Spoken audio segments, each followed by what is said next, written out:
few weeks ago, we released this, which was almost a change to one of the most important metrics in on-chain data, looking at the long-term holder threshold, basically coming to the conclusion that a static 155 days didn't really make sense anymore. But as part of that analysis, we also kind of filtered the realized price a little bit, because taking into consideration every transaction that's ever happened might make sense, but there's a lot of coins which are provably unspendable.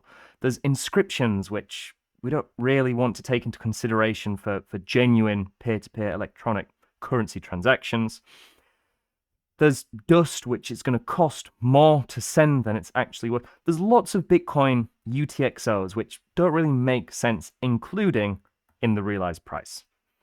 So what we actually came up with in the end is almost this new quantile methodology for valuating Bitcoin. And I think one of the main reasons we did this is because if you look at certain metrics, some of the most popular metrics we have, I mean, if you open the charts page on Bitcoin Magazine Pro, it takes you to the MVRV Z-score, one of, if not the most popular metric in on-chain analysis. But one thing you have to take into consideration is people will look to this and say, yeah, but we didn't reach this upper red sell region, this bull market, so surely we can't trust that anymore. There's a little asterisk that needs to go next to that, because yes, I can clearly see we didn't reach that upper red sell zone. But the amount of time we spend in that upper red sell zone is so low. If we look to, say, the 2017 bull market peak, we can see November 23rd, the MVRV Z-score was just a smidge under 5. Around the end of November, somewhere around a 6. 2 weeks later, it was up here at, well, 1 week later, essentially, over a 10. The amount of time it actually spends in these upper regions is incredibly small. So if rather than looking at Bitcoin's on-chain data as a arbitrary, I will sell at X number and I will buy at Y number and I'll do whatever at Z number, one of the reasons we created this is because looking at metrics through more of a quantile methodology. So here, for example, the long-term holder spent output profit ratio, we can see, even though if you looked at it on just a raw valuation basis, it wouldn't have looked spectacular. If you look at it in terms of the amount of data points within a set range, we can see that we reach this upper 95th percentile in terms of the spent output profit ratio. We look at the short-term holder MVRV, it did the exact same, and this is where we came with the quantile bands methodology, because we can see in the most recent bull market peak, we were hitting these upper valuation bands. But I wanted to take it one step further. If we go over to TradingView, I've managed to replicate this. Now, little asterisk, this isn't actually the filtered realized price. We can't actually get that in TradingView at the minute, but that will be on its way. Stay tuned. But if we look at these bands, we've managed to recreate them, which is great. We can still see with this methodology that we reached these upper echelons in terms of the ratio, the MVRV ratio, and looking at it through a quantile lens in this most recent bull market peak, which is pretty amazing. A lot of people were saying on-chain data didn't work. We were kind of just not looking in the right places. And it's worked throughout the entire history of Bitcoin remarkably well. Even in these early cycles, it was hitting these bull market peaks almost to perfection. Every single bear market low, almost to the dollar. It looks pretty good. And right now, we're in the 14.1 percentile of data points, which might not sound very low. We have had multiple days in the bottom 10%, meaning only 10%, less than 10% of all days throughout Bitcoin's entire history were at a lower MVRV ratio when you actually take into consideration this as a rolling data point. But I wanted to take it one step further because, yeah, this is great, but it might be only applicable to Bitcoin. It's only kind of looking through one lens. Again, this is the fixed realized price, so is it the best way to really analyze Bitcoin's price action? So I did it on a few different ones. So we've got the MVRV Z-score, for example. So rather than just the raw MVRV, what if we adjust for the evolving volatility and standard deviation of Bitcoin price action? Works pretty well too. What about the Mayer multiple? This is the ratio between the 200 daily moving average and the underlying price of Bitcoin. And again, we get these quantile bands, which are starting to look pretty decent. We can even see when we first had this drop to $60,000, it actually went out of these bands, which means it's in one of the most extreme 5% of readings. But one of the best things about using something like the Mayer multiple, not only is it predicted bear market bottoms pretty goddamn well and bear market peaks fairly accurately, it's applicable to other markets as well. If we look at the S&P 500, we can use this exact methodology to find out when the S&P may be getting a bit over or undervalued. And again, this is on a 4-year rolling basis. Maybe that's more applicable to Bitcoin. Let it set it to all time. And rather than 200, let's set it to 1 year. In equity markets, that's 252 days. How does it look? What quantile are we currently in for this data?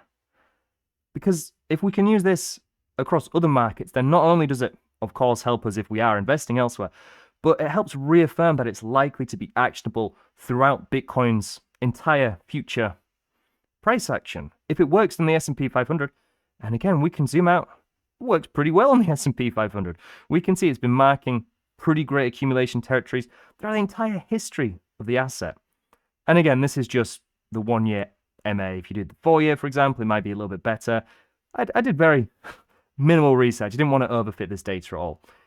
Even if you looked at Ethereum, if you're looking at other markets, what if we looked at a 1 year Mayer multiple based on, rather than the simple moving average, the exponential moving average? And again, rather than looking at all time, let's do it over a 4 year rolling window. And suddenly it's marked the most recent bull market peak, all the bear market lows. It's not doing a bad job, but we'll go back to Bitcoin because we know that's the only thing that actually really matters. Because again, I took this one step further. We've been looking for many months really at the production cost of Bitcoin. Now this lower red band is actually electrical cost. I've added both on because the production cost, taking into consideration the average hardware costs, etc., and the electrical cost, we need to look at them both in isolation or in combination in this instance. We can see Bitcoin usually bottoms out when we're hitting this production cost. We can see in the 2018-19 bear market low, the COVID dump, the previous bear market low, 2015, and following the halving events, unbelievable accumulation opportunities. Now, when people say, yeah, it's going to be a 4 year cycle because it's always a 4 year cycle, that's how we're going to play out. It always took a year to actually reach this production value. We've hit this in, 6-7 months or something, much, much quicker. So are we going to have a 1 year bear market? Who knows?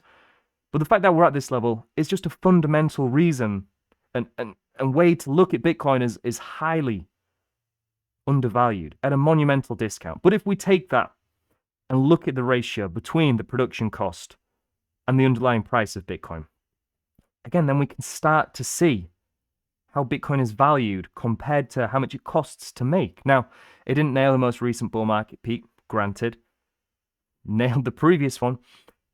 But if we look at bear market lows, it's nailed all of them pretty much to perfection. Now, pre-2015 data is a little all over the shop, given the fact there wasn't ASIC miners, it was mainly individuals with their GPUs. But pretty much to the day marked the 2018 bear market low. The COVID 2020 dump pretty much marks the day once we dipped beneath this orange line, the 2022 bear market lows. Where are we? In the bottom 5th percentile. In fact, 97.3% of Bitcoin's history, if you just randomly took a day, was higher than today based on the relationship between the underlying price and the production cost to actually mine, to create, to mint new circulating supply.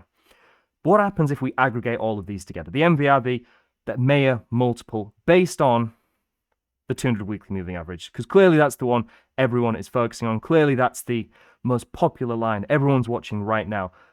What marked all the Bitcoin bear market lows? That's the EMA. Change it to SMA. What marked all the Bitcoin bear market lows? We can see it's looking not too bad, not too shabby. If we aggregate the MVRV, the Mayer multiple for the 200 weekly moving average, and the production cost, we get this, the Bitcoin Value Index. Almost an aggregated valuation methodology using all of these different ones and rolling them all up into one. And how's it done? Not too bad. Now you have to take into consideration, this is using genuine fundamental valuation of Bitcoin in the production cost, the technical methodology through the 200 weekly moving average Mayer multiple, and on-chain, genuine transactions and activity, actual network utilization, which we use to actually come up with these methodologies. All of these are pointing towards Bitcoin being undervalued. In fact, we're in the bottom 10%. Well, recently. We've had a little jump. Disclaimer, I'm filming this a couple of days in advance. Who on earth scheduled the England game for 1 a.m. on Monday? I'm having to film this in advance a little bit. I hope you can forgive me. So maybe we're a little bit higher, maybe we're a little bit lower. But we recently were in the bottom 10%.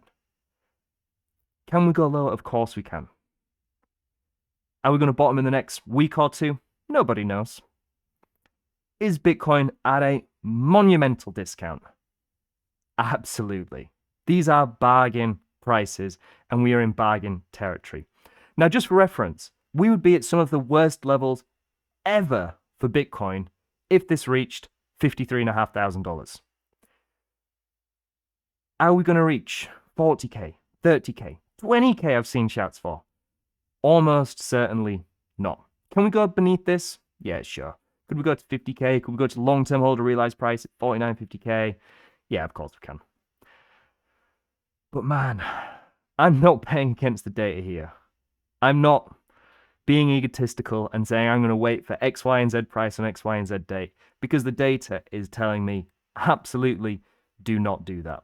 We can even look very quickly, if we go to the Mayer multiple, onto a volume-weighted average price and look at the 155-day, essentially the static short-term holder threshold for Bitcoin price action. We can see we almost get this double bottom in every single cycle. We covered it in the previous episode last week, almost looking at the price and time-based capitulation. But we can see we dip out of these bands. We go into one of the lowest readings we ever have. And then we have about 4 or 5, 6 months where we set the secondary bottom, the time-based capitulation. Kind of looks like that looking at the short-term holder bands. Kind of looks like we did exactly that in the previous bear market. Kind of looks like we did exactly that in the bear market prior to that. And lo and behold, we actually did that in the bear market before that.